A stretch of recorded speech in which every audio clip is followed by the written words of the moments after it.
Assalamu alaikum. I received a message from someone saying, I cannot forgive myself for something that I did in the past. My brothers and sisters, Allah will forgive you. And you know what? You need to learn a lesson, move on. Subhanallah. Life should not stop because you did something in the past. Don't allow it to stop. Don't let it bother you and bug you. If you sought the forgiveness of Allah, the first time you did it, sincerely, Allah forgave you. Remember that. The first time you sought the forgiveness of Allah sincerely, Allah forgave you. So now you are just a human. Don't try and be an angel. You won't be able to. And you're not a devil because you don't defy Allah. You did something in your weakness, during your bad days, perhaps at a time when you were ignorant, perhaps when you had distanced yourself from Allah. You recollected, you came, you remembered, you sought forgiveness, you changed your ways. That's it, forget about the past. Sometimes you may have to live with one or two things based on, the repercussions of what you did. But Allah and His forgiveness, that's clear. Allah will forgive you, and forgiveness is there. However, like I said, say for example, a person happened to do something so absurd, they chopped off their finger. I'm giving you a silly example. And Allah will have forgiven them for having done that if they did it intentionally. Absurd example, but I don't want to get into a certain example that comes to my mind. Let's hold on to this one. Allah will forgive you for having chopped off your finger, but throughout your life here, you're not going to have a finger, you see, because you chopped it off. So certain things you do, they resulted in something in your life. Allah will forgive you, but you're going to have to live with that thing that was the result of a sin that you committed. Not to say Allah is displeased with you anymore because He's forgiven you. Don't doubt that. Allah has forgiven you. Don't ever say, I can't forgive myself, because you're not the owner of forgiveness and you don't need to forgive or accept from your own self. It's Allah who actually accepts or rejects, not you. So you just have hope in Allah.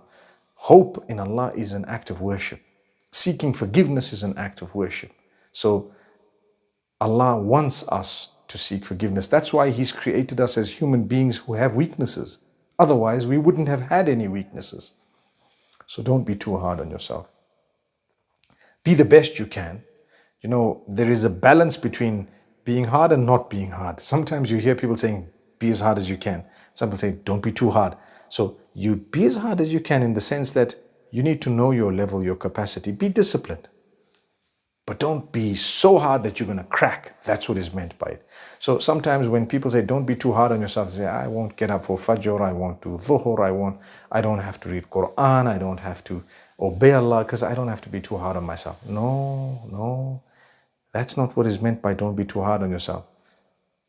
When you're turning to Allah and you're trying your best, but you're always sad because, you think that you're not good enough. No, you are good enough. You're just a human. And you know what? You'll be surprised that most of the human beings out there are just like you. You might have a little category that might not be as good, and you might have a little category that may be a little bit better in the sense that they may have been given some strength by Allah subhanahu wa ta'ala to be much stronger, willpower and so many other things. But you're just a normal human being, perhaps like the rest. There might be billions just like you. And how can we have everyone thinking I'm not good enough? You're just a human. We need to know. Don't say, I cannot forgive myself. Allah has probably already forgiven you. Shaitan is the one who comes and makes you think, I can't forgive myself. What have I done here? So don't allow that to happen. May Allah subhanahu wa ta'ala help us to move on.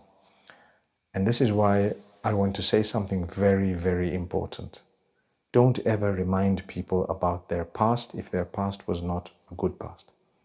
Don't remind them in a negative way. You remember you used to be like this and you used to. Don't do that. Treat people as they are now. Treat people as they treat you and as they are now. In fact, better than that. But don't ever remind people or rub it in to say, you You have no right to talk. Look at you. You are this and you're that. No. To be honest with you, no matter who they are, if what they're saying has merit, take it. Like they say, if the cap fits, wear it. Subhanallah. Even if a drunk person is telling you, hey, you need to pray 5 times a day, is that statement true? The answer is yes. Well, then let me take it as a reminder. I don't have to say, who are you to tell me? No, Allah wanted those words to get to your ears. They got to your ears, even through a person who may not be, from a certain angle, upon a certain level. May Allah subhanahu wa ta'ala grant us ease. أقول قولي هذا والسلام عليكم ورحمة الله وبركاته.